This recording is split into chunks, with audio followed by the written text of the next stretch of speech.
Before we move on, I'd like to talk about links and with it what we call pseudo classes. So if you scroll over here to Massive Academy link here, you see that the styling changes. Well, why is this? So let's right click on this and inspect element.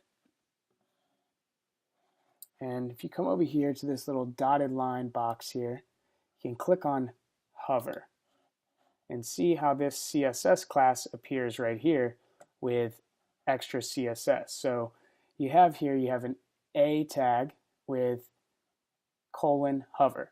So what this is, hover right here, is a pseudo class. And links come with this hover pseudo class, and there's other pseudo classes here in HTML. So you can see meet the pseudo class selectors, the CSS pseudo class here.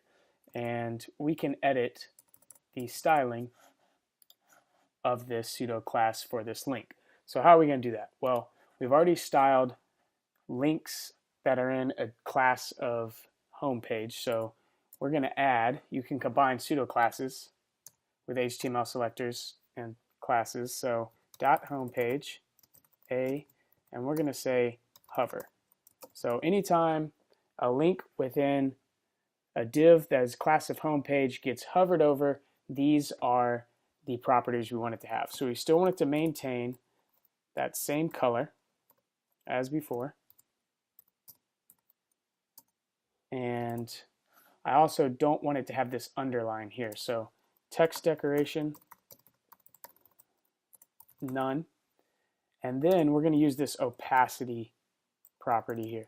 And opacity is basically transparency. And it's on a scale from 0 to 1. And 1 is not transparent at all, and 0 is completely transparent.